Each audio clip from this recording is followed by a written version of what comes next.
The blood was not his own. Private James Clark lay face down in the Missouri dirt, feeling it seep through his uniform, warm, thick, spreading across his back like a second skin. The body on top of him had stopped twitching 3 minutes ago. He knew because he had been counting. Counting was the only thing keeping him sane. Above him, boots crunched on gravel. Someone was walking through the bodies, slowly, methodically, stopping at each one. He heard a voice. Got another good one here. That's 17, a knife being drawn. A wet, tearing sound that would haunt his dreams for the next 40 years. 18 now. James Clark did not move, did not breathe, did not exist. He was nothing but dirt and blood and silence, because the moment he became something more, the moment he twitched, gasped, or God forbid opened his eyes, he would become number 19. The boot stopped 3 feet from his head. This one still bleeding fresh. Check him. What followed was the longest 4 hours of any human being's life, and when it was over, James Clark would become the only man to testify about what Bill Anderson's guerrillas said while they executed 24 unarmed Union soldiers at Centralia. Not what he saw, what he heard, because for 4 hours he could not see anything. He could only listen to the gunshots, to the laughter, to the conversations that proved these were not mindless killers, but something far more terrifying. They were men who believed they were right, but we need to go back. 4 hours earlier, to a train platform in Centralia, Missouri, to 24 soldiers who had no idea they had less than 30 minutes to live.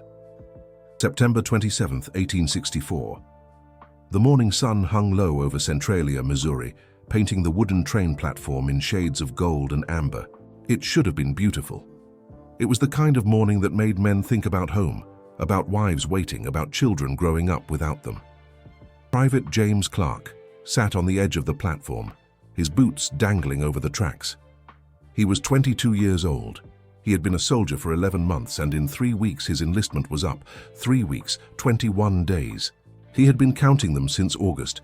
The other men were scattered around him, some sleeping against their packs, some writing letters, some just staring at the horizon, like men do when they have seen too much and thought too little about it. 24 of them in total. 24 Union soldiers from the Missouri Enrolled Militia. They were heading home on furlough, unarmed, because regulations said soldiers on leave did not carry weapons on civilian trains. It was a regulation that would kill them. James did not know that yet. None of them did. They were thinking about breakfast, about the train being late, about whether the coffee in Columbia would be better than the tar they had been drinking for months. Sergeant Thomas Reynolds sat down next to him. Tom was older, 34, with 3 children back in Illinois, and a wife who wrote him letters every week. He had shown James the latest one just yesterday. "He says Michael is walking now," Tom said, staring at the tracks. "Started last Tuesday. First steps, and I missed them." James nodded. He did not know what to say. He had no wife, no children, nothing waiting for him except a farm that had probably gone to weeds, and a mother who had stopped writing 6 months ago. 3 weeks, Tom continued. 3 weeks, and I will be there for the next ones. First words. First, everything. He would never see his son walk. He would never hear his first words. Because at that exact moment, 80 riders were approaching Centralia from the north. And at their head, mounted on a black horse with something strange braided into its reins, rode the most feared man in Missouri, William T. Anderson, Bloody Bill, 24 years old, the same age as the men he was about to kill. But there was something different about Bill Anderson that morning, something the survivors would later describe in their testimonies. His eyes, they said, were wrong. Not angry, not hateful, just empty. Like whatever had once been human behind them had packed up and left a long time ago. The guerrillas entered Centralia from 3 directions at once. By the time the townspeople realized what was happening, it was already too late. Stores were being looted, the hotel was being searched, and someone was asking about the train. "When does the next one come through?" The station master was shaking so badly he could barely speak. His answer sealed 24 fates. 10 minutes, maybe 15. Bill Anderson smiled. It was not a pleasant thing to see. "We will wait." James heard them before he saw them. The sound of horses. Not one or two, but dozens. The thunder of hooves that made the platform vibrate beneath his boots. He looked up and saw dust rising on the horizon like a brown cloud, and for one confused moment he thought it might be a cattle drive. Then the first riders emerged from the dust, and he understood. They wore civilian clothes, some in linen shirts, some in stolen Union jackets, a few in butternut Confederate remnants. But they all carried the same thing: revolvers, multiple revolvers. Some had 4 pistols visible, holstered across their chests like bandoliers of death, and they were riding directly toward the platform. "Bushwhackers," someone whispered. The word spread through the group like fire through dry grass. Bushwhackers, guerrillas, Anderson's men. Every soldier on that platform knew the stories. They knew about the Lawrence Massacre, where Quantrill's raiders had killed over 150 civilians in Kansas. They knew about the farms burned, the Union sympathizers executed, the scalps taken as trophies. And they knew they were unarmed. Sergeant Reynolds stood up slowly, his hands visible and empty. He was the ranking soldier. Whatever happened next was his responsibility. "Easy," he said quietly. "We are on furlough, unarmed. They have no reason to." He never finished the sentence. The guerrillas surrounded the platform in seconds. 80 men on horseback, pistols drawn, forming a circle of steel and horseflesh that left no room for escape. And in the center of that circle, one man rode forward. Bill Anderson did not look like a monster. That was the thing James would remember most clearly decades later. He looked like someone you might see in church, in a general store, walking down a street in any town in America. Young, lean, almost handsome if you did not look too closely. But his eyes were the color of winter sky and just as empty. "Everyone off the train," he said. His voice was calm, almost pleasant, like a schoolteacher calling students to attention. "Everyone now, leave your weapons and valuables where they are." "We do not have weapons," Reynolds said. "We are on furlough, headed home." Anderson looked at him for a long moment. Something flickered in those dead eyes. Not anger, not sympathy, just a cold calculation. Then he smiled. "Perfect." What happened next took less than 10 minutes. It would take 40 years to forget. The guerrillas herded the soldiers off the platform and into the field beside the tracks. They made them line up in a row, shoulder to shoulder, facing west. The September sun was in their eyes. James squinted against it, trying to see faces, trying to understand what was happening. He would later testify that one phrase repeated in his mind during those minutes. "This cannot be real. This cannot be real. This cannot be happening." "Strip," Anderson ordered. No one moved. The first gunshot made everyone flinch. A guerrilla had fired into the air, and the sound echoed across the empty Missouri fields like thunder. "Strip. Take off your uniforms, everything but your underclothes. Now." They obeyed. What choice did they have? 24 men pulling off jackets, trousers, boots, piling them in the dirt like offerings to some angry god. James felt the September breeze on his skin and thought about how strange it was, how exposed, how vulnerable a man could feel without his clothes. Sergeant Reynolds spoke up. His voice was steady, but James could see his hands shaking. "Sir, we are prisoners of war. We surrender. The rules of—" Anderson raised his hand and Reynolds stopped talking. "You are right," Anderson said. "You are prisoners." He paused, looking down the line of near-naked men. "And I am going to give you something your people never gave mine." He smiled again, that terrible empty smile. "I'm going to give you 10 seconds. 10 seconds for what? To pray." Down the moment those words left Bill Anderson's mouth, something changed in the air. James could feel it. A weight, a pressure, like the atmosphere before a thunderstorm. The guerrillas shifted in their saddles. Some of them were grinning, others looked away. And the Union soldiers understood. "No," someone whispered. "No, no, no." Sergeant Reynolds stepped forward. Wait. I have money. I have 3 children. I have..." 1. The counting started. Anderson's voice was calm, unhurried, like he had all the time in the world. 2. Men started praying. Some dropped to their knees, Some stood frozen, unable to move, unable to process what was happening. James felt his legs go weak, but somehow he stayed upright. 3. He thought about his mother, about the farm, about the way the wheat looked in August, golden and endless, waving in the wind. 4. He thought about a girl named Sarah who had kissed him once behind the church, about how her lips tasted like blackberries. 5. He thought about nothing at all. 6. Reynolds was still talking, still bargaining, still trying to find some word, some phrase, some magic combination that would make this stop. 7. My children will never know what happened to me. The thought appeared from nowhere, crystal clear. 8. Someone was crying. Someone was praying. Someone was cursing. The sounds blurred together into a wall of human desperation. 9. James closed his eyes. 10. The first volley of gunfire erupted like the end of the world. James did not remember falling. One moment he was standing. The next he was on the ground, face pressed into the Missouri dirt, the taste of blood and earth filling his mouth. Something heavy landed on top of him. Another body, warm and twitching. Then another. The weight drove the air from his lungs. Gunshots continued. Not a single volley now, but individual reports. Pop, pop, pop. The guerrillas were walking among the fallen, shooting anyone who moved. James was not dead. He did not know how.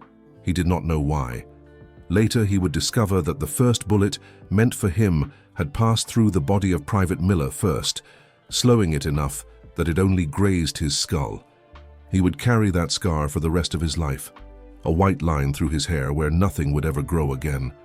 But in that moment, he knew nothing except that he was alive, and he knew that if he moved, if he breathed too loudly, if he did anything except lie perfectly still, he would not stay that way. So he lay there, face down, blood pooling around him, bodies stacked on top of him, and he listened. The first hour was the worst, not because of the gunshots. Those ended within minutes. Not because of the screams, those ended even faster. The first hour was the worst because of the sounds that came after. Boots on gravel, walking slowly through the field, the wet, tearing sound of knives on scalps, voices, casual, conversational, like men discussing the weather while they mutilated the dead. This one had nice hair. Look at this. Heard the major say we got 24. That's a good haul. Bill wants the sergeant. Said something about his uniform. James lay motionless, his one open eye seeing nothing but dirt and blood, his ears processing every sound with horrible clarity. He could not see what was happening. But his mind painted pictures anyway, pictures that would never fade. Someone walked past his head, so close he could have reached out and touched their boot. He did not move, did not breathe. This one still bleeding fresh, a voice said. Check him. James felt his heart stop, felt his entire body turn to stone. This was it.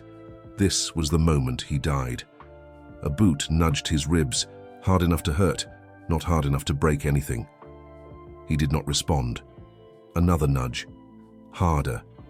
He stayed limp, dead weight, corpse. A pause. An eternity compressed into 3 seconds. Then, nah, he's done. Look at his head. The boots walked away. James started breathing again, slowly, carefully, each breath so shallow it barely moved his chest, and he kept listening, because that was all he could do. The conversations were the hardest part, not the violence. Violence was expected. Violence was what guerrillas did. But the conversations, the casual, everyday way these men spoke while surrounded by bodies, that was what broke something in James Clark that never quite healed. They talked about their horses. My mare threw a shoe this morning. Need to find a smith before we move on. They talked about food. Anyone check if there's anything worth eating on that train? I could use something besides hardtack. They talked about home. Got a letter from my sister yesterday, says the farm is doing well. Corn came in good this year. And sometimes they talked about what they were doing. That made 52 for Bill. 52 scalps since his sister died. James heard those words and felt his stomach lurch. He forced himself not to vomit, Vomiting meant movement. Movement meant death. 52 scalps. He was lying in a field of men who had been scalped by someone keeping count, and that someone was still here, still walking among them, still looking for more. There was a moment. James would later testify about this moment specifically, when he heard Bill Anderson speak directly above him. He could not see Anderson, could not see anything except dirt and blood and the pale arm of Private Miller lying inches from his face, but he recognized the voice, that calm, empty, almost pleasant voice. This one was talking about his children. A pause, footsteps circling, said he had three children who will grow up without a father. Another pause. James could hear Anderson breathing, could hear the creak of leather as he shifted his weight. My sister was 14. The words hung in the air like smoke. 14. Josephine. She was going to be a school teacher. Did you know that? She wrote me a letter about it. Wanted to teach children to read, to do arithmetic, to be good. James could hear something in Anderson's voice now, something that had not been there before. Not rage, not grief. Something deeper. Something that had gone past both of those and come out the other side into a place where emotions did not have names anymore. Your union friends killed her, locked her in a building and let it collapse on top of her. She screamed for 6 minutes. 6 minutes, I know, because there were witnesses. There are always witnesses. Footsteps moving away. So I became a witness too. I witness every single one of you, and I count. James heard Anderson walking away, heard him say something to another guerrilla about checking the train one more time, heard his voice fade into the distance, and he kept lying there, because the alternative was joining the count. The second hour brought flies. They came from nowhere and everywhere, drawn by the blood, the heat, the smell that was already beginning to build in the September sun. James felt them landing on his face, his hands, the back of his neck, crawling into his eyes, his nose, his mouth when he dared to breathe. He could not swat them away, could not twitch, could not do anything except lie there and let them crawl. This is what it means to be dead, he thought. This is what the real dead feel, except they feel nothing and I feel everything. The body on top of him was getting heavier, dead weight settling, rigor beginning. The warmth was fading, replaced by something else. A coldness that seeped through fabric and into skin. Private Miller. James had known him for 3 months. They had shared coffee this morning. Miller had talked about going home to Ohio, about a girl named Elizabeth who was waiting for him, about how he was going to propose the minute he saw her. Now Miller was dead weight. Cooling flesh. A shield between James and the men with knives. I am sorry, James thought. I am sorry you are dead and I am alive. I am sorry I am using your body to hide. I am sorry for everything. Miller did not answer. The dead never do. Sometime during the third hour, the guerrillas came back. James heard the horses first, the thunder of hooves that he had learned to associate with death. His heart rate spiked, his breath caught. After 2 hours of lying perfectly still, his body was screaming at him to run, to move, to do something. He did nothing. The riders stopped near the pile of bodies. Near him. Bill says check again, make sure none of them are playing possum. James felt his blood turn to ice. Playing possum. That was exactly what he was doing. More footsteps, more boots on gravel. Voices discussing the best way to check. Poke them, shoot them again, look for breathing. Just shoot them all again. Faster. Waste of ammunition. Then we will cut them. Dead men don't bleed. James heard a knife being drawn, heard footsteps approaching, heard his own heartbeat so loud he was sure they must be able to hear it too. The footsteps stopped right next to his head. This one here, under the pile. A hand grabbed his hair, pulled his head up. James made his body go completely limp. Let his head roll. Let his eyes stay closed. Let his jaw hang open like a corpse. The hand held his head up for what felt like eternity, then dropped it back into the dirt. It's done. Look at his head. Half his scalp is already gone. The bullet wound, the graze from Miller's body. It looked like a scalping injury. His own wound had saved his life. The footsteps moved on. James started breathing again, and he kept counting. 3 hours down, 1 to go. The final hour was silence. The guerrillas had left. James could hear their horses fading into the distance, the sound growing fainter until it disappeared entirely. The field was quiet now. No voices, no footsteps, no gunshots. Just the flies, the wind, and the weight of dead men. James wanted to move.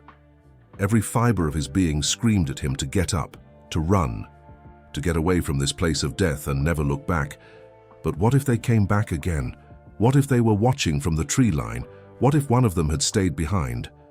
So he lay there, for another hour, counting seconds, counting breaths, counting the spaces between one moment and the next, and finally,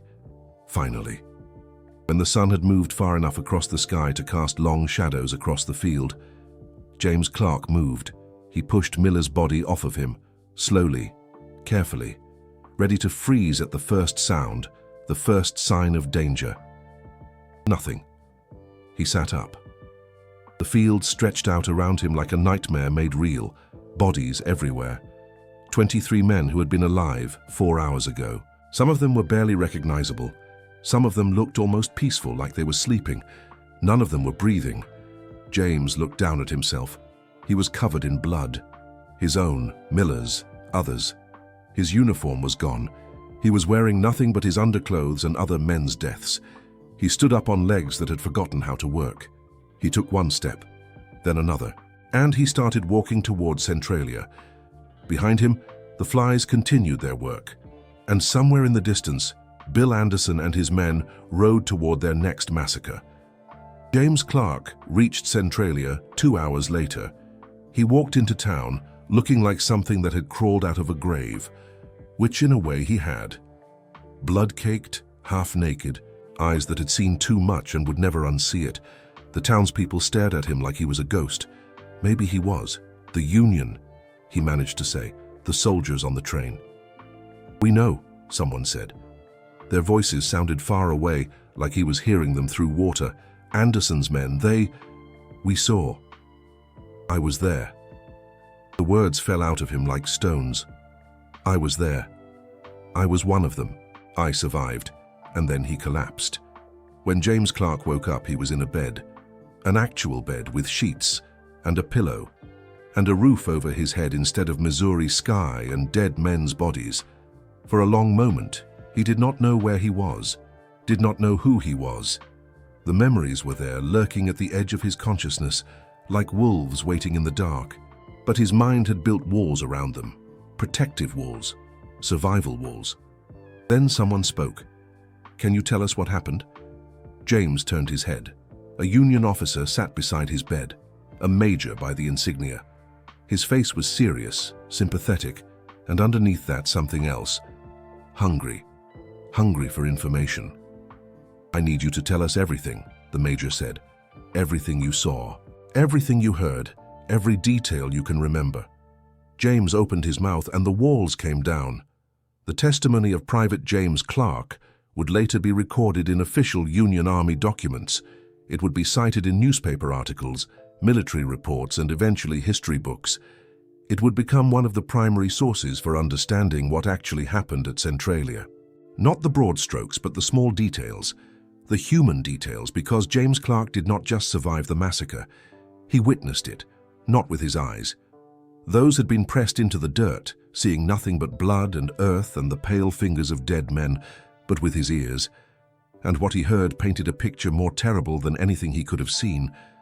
The first thing James testified about was the counting. They counted everything, he told the major. His voice was hoarse, barely a whisper. Scalps, bullets used, bodies. They kept track of it all, like merchants counting inventory. The major wrote this down, his pen scratched against paper in the quiet room. "Tell me more about the counting." James closed his eyes. He did not want to go back there. Did not want to return to that field, to those 4 hours, to the weight and the blood and the sounds that would never leave him. But he went anyway. There was one man. I never saw his face, but I knew his voice. Deep, raspy, like he had been shouting too much. He walked through the bodies and counted them one by one, announcing each number like he was calling roll. The major waited. When he got to 24, he said something I will never forget. What did he say?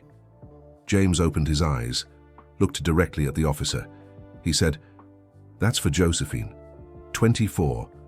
For 24 months she should have lived." The name Josephine would appear again and again in James' testimony. "Bill Anderson mentioned her 3 times that I heard," he said. "Always the same way. Always that same tone, like he was talking about someone who had just died yesterday, not 18 months ago. Who was Josephine? His sister. The major said this like it was common knowledge, and in Missouri it was. She was one of the women killed when the building collapsed in Kansas City. Anderson blames the Union for her death." James nodded slowly. "I know the story. Everyone knows the story. But hearing him talk about her, it was different. He was not angry. That is what I remember most. He was not raging or screaming or cursing. He was calm, almost peaceful, like killing us was not revenge.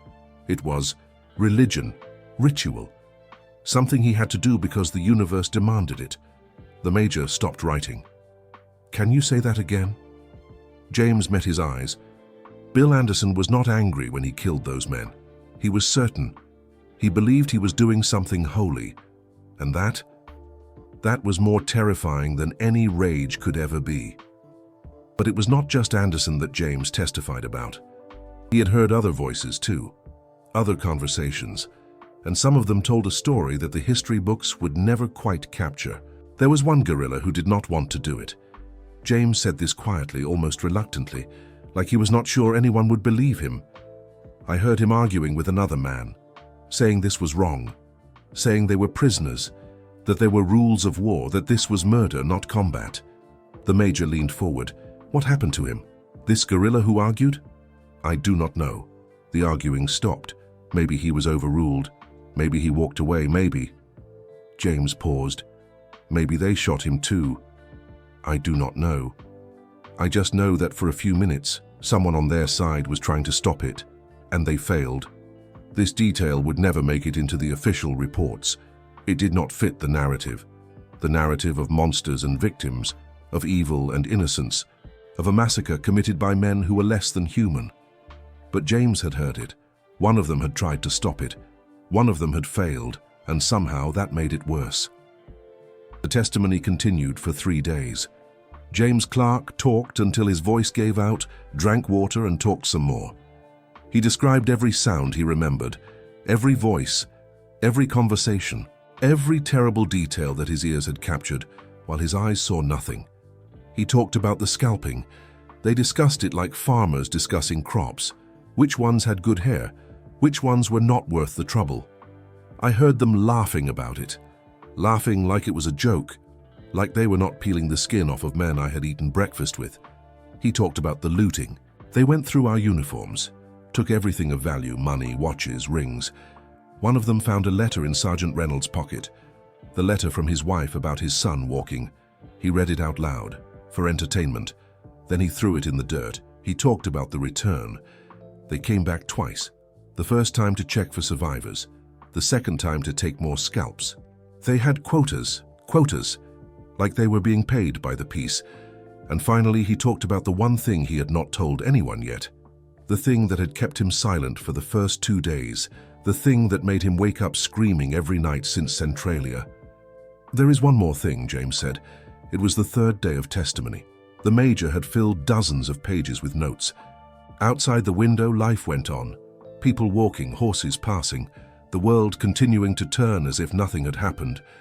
But inside that room, time had stopped. "What is it?" James took a deep breath. "I recognized one of them." The major looked up sharply. "You recognized one of the guerrillas?" His voice. James was staring at a point on the wall, seeing something that was not there. I recognized his voice. He was from my town. We grew up together, went to the same church. His family lived 3 farms over from mine. The major waited. His name was Daniel Patterson. He was 2 years older than me. Used to help my father with the harvest. My mother used to say he was such a nice boy. What did he do at Centralia? James closed his eyes. He was the one who walked through the bodies counting scalps. He was the one who said, "That's for Josephine." The voice I recognized? It was Danny Patterson. A boy I grew up with. A boy who used to play games with me in the fields. The silence stretched. He walked right past me, stood over me while he counted, and he had no idea that under all that blood, under all those bodies, was someone who used to know him, someone who remembered when he was just a farm boy with a gap-toothed smile. James opened his eyes. He scalped 17 men that day. I know because I heard him count. 17 men killed and mutilated by someone I used to think was my friend. The testimony of James Clark changed things, not immediately, not dramatically. The war continued. The killing continued. Bill Anderson would live for exactly 29 more days before dying in an ambush with 2 bullets in his head and 2 in his chest. But the words James spoke in that room, those words lived on. They were recorded, copied, filed. They became part of the historical record, evidence not just of what happened at Centralia, but of how it happened. The casual conversations, the counting, the laughter, the one guerrilla who tried to argue against it. And they became evidence of something else too, something harder to quantify but no less important. They became evidence that war makes monsters out of men. Not just Bill Anderson, not just the guerrillas who rode with him, but all men. Because somewhere in those testimonies, in those remembered conversations, was a truth that no one wanted to face. The men who committed the Centralia Massacre were not born killers. They were made, and the Union had helped make them. You have just heard the beginning of James Clark's story, the 4 hours that defined the rest of his life, the testimony that would help historians understand not just what happened at Centralia, but why it happened. But we are not done yet, because James Clark lived for another 42 years after that day, and what he carried with him, what he heard in that field, never let him go. Every video like this takes weeks of research, digging through archives, cross-referencing testimonies, finding the human stories buried in the official reports. When you click Super Thanks, you are not just supporting a channel. You are saying that these stories matter, that the men who died at Centralia deserve to be remembered, not as numbers in a massacre, but as human beings who had families and hopes and 3 weeks left until they could go home. Every contribution helps us tell more stories like this one. But now we need to go back to understand why this happened, back to a building in Kansas City, back to a 14-year-old girl named Josephine, because you cannot understand Centralia. You cannot understand Bill Anderson. You cannot understand any of this until you understand what the Union did to his sister and what it did to him. The building collapsed on August 14th, 1863, 13 months before Centralia. It was not an accident. Union forces had arrested several women accused of aiding Confederate guerrillas, sisters, mothers, wives of known bushwhackers. They had imprisoned them in a building in Kansas City, a building that witnesses would later describe as structurally unsound, a building that the Union continued to use despite warnings. On August 14th, that building fell. 5 women died, many more were injured. Among the dead was Josephine Anderson, 14 years old, the youngest prisoner. Bill Anderson was 23 when he got the news. He was already a guerrilla, already fighting with Quantrill, already on the path that would lead to Centralia. But something changed that day, something fundamental. Witnesses who saw him after the news arrived described a transformation. He did not cry. He did not rage. He just stopped talking, stopped eating, stopped being whoever he had been before. And when he started again, he was someone else, someone who kept count. Someone who believed that every Union death was a payment toward an unpayable debt. Someone who would eventually have 53 scalps braided into his saddle and know the number of every single one. James Clark knew this story when he lay in that field. Everyone in Missouri knew it. And that was part of the horror. Because when he heard Bill Anderson talking about Josephine, when he heard that cold, empty voice explaining why he was doing what he was doing, James understood something terrible. Bill Anderson was not insane. He was not a monster. He was a man who had loved his sister, a man who had lost her in a way that demanded response, a man who had found that response and lost himself in it. In another life, Bill Anderson could have been anyone. A farmer, a merchant, a husband and father. The kind of man who helped neighbors raise barns and sat on church porches talking about the weather. But the Union had taken his sister, and in return, he had taken everything. This is what James Clark heard in that field, not just gunshots and laughter and the wet sound of knives on scalps. He heard the aftermath of grief. He heard what happens when a human being breaks and no one is there to put the pieces back together. He heard a man who had gone so far into revenge that he could not find his way back. And he heard the terrible truth that no one wanted to admit. In war, everyone has a story. Everyone has a reason. Everyone believes they are right. The Union soldiers on that train were not evil. They were men going home, men with families, men who had done nothing to Bill Anderson's sister, but they wore the uniform, and the uniform was enough. That is the lesson of Centralia. Not that war is hell, everyone knows that, but that in war, the line between victim and perpetrator is not a line at all, it is a circle. Union forces killed Josephine Anderson. Bill Anderson killed Union soldiers. Union forces killed Bill Anderson, and somewhere in some unmarked grave or forgotten field, the cycle continues still. Because every act of violence creates more grief, and grief, left untended, becomes rage, and rage, unchecked, becomes monsters. The men who died at Centralia did not deserve to die. Josephine Anderson did not deserve to die.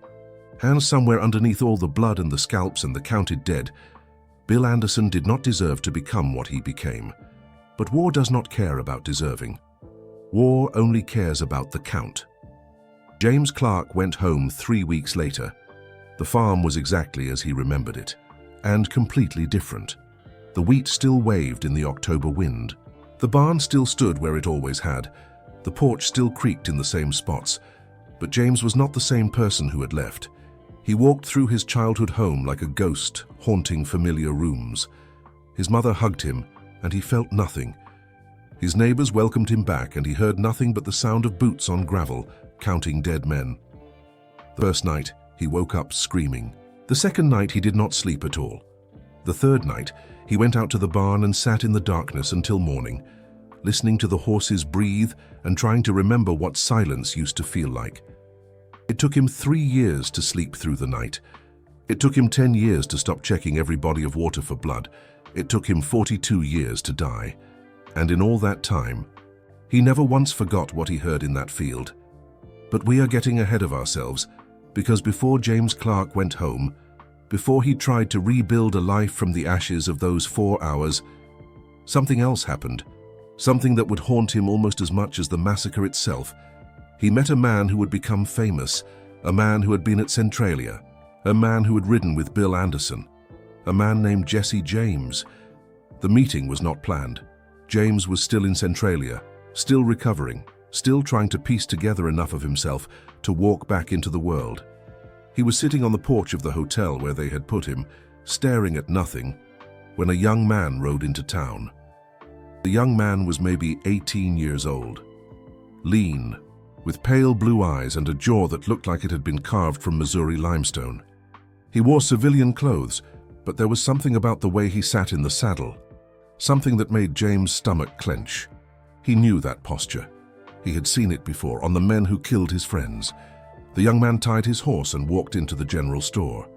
James watched him go, watched him come out 10 minutes later with supplies, watched him mount up and prepare to ride away. And then, for reasons he would never understand, James spoke. "You were there." The young man stopped, turned. Those pale blue eyes found James, assessed him, calculated something behind their calm surface. "Where?" James gestured vaguely toward the field. "Out there, with Anderson." A long pause. The young man could have denied it, could have ridden away, could have done any number of things. Instead, he walked his horse closer to the porch. "You survived." It was not a question. James nodded. "How?" The word hung in the air between them. "How did you survive when 23 others did not? How are you sitting here breathing when they are rotting in unmarked graves?" "How?" James told him. He did not know why. Maybe because the young man was the first person to ask how instead of what happened. Maybe because those pale blue eyes seemed to actually want to know. Maybe because James needed to tell someone who had been there, who had seen it from the other side. Whatever the reason, he told the story. The bodies piled on top of him, the blood that was not his own, the 4 hours of sounds and flies and waiting for death. The young man listened without interrupting. When James finished, there was a long silence. Then the young man said something that James would remember for the rest of his life. "You want to know something?" Bill asked every prisoner the same question before he shot them. Every single one. "You know what it was?" James shook his head. He asked them where they were when his sister died, asked if they were in Kansas City, asked if they had anything to do with that building. Another pause. None of them did. Not a single one. They were all just soldiers. Wrong place, wrong time, wrong uniform. The young man gathered his reins. Bill knew that. He knew they were not responsible. But he killed them anyway. Because by that point, the young man shook his head. By that point, the killing was not about his sister anymore. It was about Bill, about what he needed to feel, about filling up a hole that could not be filled. He turned his horse. "My name is Jesse James. You might hear it again someday." He rode away. James never forgot that conversation. And 8 years later, when Jesse James robbed his first train, James remembered. He remembered a pale-eyed boy who had ridden with Anderson, a boy who had learned that killing was not about justice, it was about need. The story of Centralia does not end with the massacre. It echoes. It ripples outward through time like a stone thrown into still water. The men who died there had families, wives who waited for letters that never came, children who grew up without fathers, parents who buried empty coffins because there were no bodies to bury.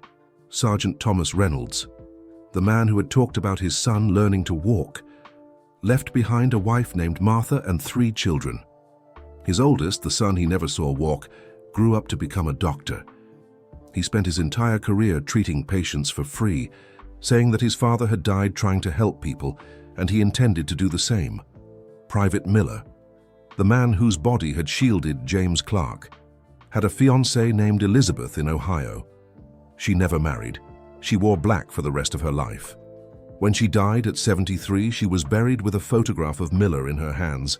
The families of the dead did not forget, and neither did the families of the killers. Bill Anderson died 29 days after Centralia. He was riding near Albany, Missouri, when Union forces ambushed him. 2 bullets to the head, 2 to the chest. He was dead before he hit the ground. The Union soldiers who killed him did not treat his body with respect. They dragged it through the streets. They propped it up for photographs. They cut off his trigger finger as a souvenir. They displayed his corpse for 3 days, letting anyone who wanted to come and see. Women came to stab it. Men came to spit on it. Children were brought to see what happened to monsters. And somewhere in the crowd, watching from the edges, was a pale-eyed young man who had learned his trade from the corpse on display. Jesse James watched them desecrate his mentor's body, and he learned another lesson, that in war there were no heroes, only survivors, and those who were not fortunate enough to survive. James Clark did not attend the display of Anderson's body. He heard about it, of course. Everyone in Missouri heard about it. Bloody Bill Anderson was dead. The monster of Centralia was gone. The scalps on his saddle, 53 of them, Union soldiers confirmed, would never increase again. People celebrated. James did not, because he knew something that the celebrators did not. He knew that Bill Anderson had been a human being, a broken human being, a terrible human being, a human being who had done things that could never be forgiven, but a human being nonetheless. And he knew that somewhere in some other field, some other young man was lying under some other pile of bodies, listening to some other set of boots walking through the dead. The cycle would continue. It always did. I want to tell you about the last time James Clark testified. It was 1905, 41 years after Centralia. He was 63 years old. His hair had gone white. His hands shook when he tried to write. The scar on his head, the bullet wound that had saved his life by looking like a scalping injury, had faded to a thin white line that most people never noticed. A historian had found him. A young man from the University of Missouri who was writing a book about guerrilla warfare during the Civil War. He wanted to interview survivors. There were not many left. James agreed to talk. They sat on his porch. A different porch now, a different farm, a different life. And James told the story one more time. The train, the stripping, the countdown, the 4 hours under the bodies, the sounds. When he finished, the historian asked a question that no one had ever asked before. If you could go back, if you could change one thing, what would it be? James thought about it for a long time. The October wind blew through the trees. Somewhere in the distance, a dog barked. The world went on, as it always did, as it always would. Finally, James answered, I would want to have seen their faces. The historians.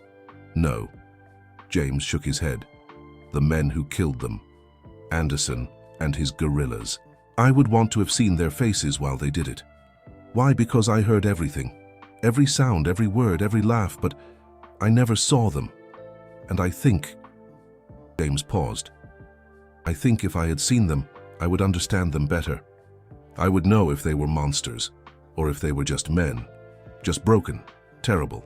Grieving men who had lost everything and decided to take it out on the world. He looked at the historian. I have spent 41 years listening to those voices in my head.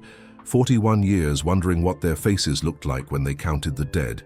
41 years trying to understand how human beings could do what they did. He sighed. And I still do not know. I never will. That is the final lesson of Centralia. Not that war is cruel. Everyone knows that. Not that grief can become rage. Everyone knows that too. The final lesson is simpler and harder. We will never fully understand the men who commit atrocities. We can study them, interview survivors, read testimonies, analyze motivations, but in the end, there is a wall between those who have crossed certain lines and those who have not. A wall that separates the people who count the dead from the people who become the count. James Clark spent his entire life trying to see through that wall. He failed. We all do. James Clark died in 1906. He was 64 years old. His obituary did not mention Centralia. It talked about his farm, his community, the church he had attended for 30 years, the children he had raised. 4 of them, all grown, all building lives of their own. It called him a good man, a quiet man, a man who worked hard and asked for little. It did not mention the 4 hours that had defined his life. It did not mention the sounds he still heard every night before he fell asleep. It did not mention the names he still remembered. Reynolds, Miller, Thompson, Davis, the 23 men who had died while he lived. Because some stories are too big for obituaries, some stories can only be told in the spaces between words, in the silences, in the things we hear but cannot see. You have just heard one of those stories. The story of a man who survived by accident, who testified to what he heard, who lived with those sounds for 42 years, who never stopped wondering. James Clark was not a hero. He did not save anyone. He did not fight back. He just lay there, face down in the blood and dirt, waiting. And that was enough. Because sometimes survival is its own form of courage. Sometimes bearing witness is its own form of resistance. Sometimes the most important thing you can do is simply not die, so that later you can tell the story, so that the men who did die are not forgotten, so that history knows what happened, not just the facts and figures, not just the dates and places, but the sounds, the conversations, the counting, the 4 hours that a young man from Missouri spent underneath the bodies of his friends, listening to the end of the world.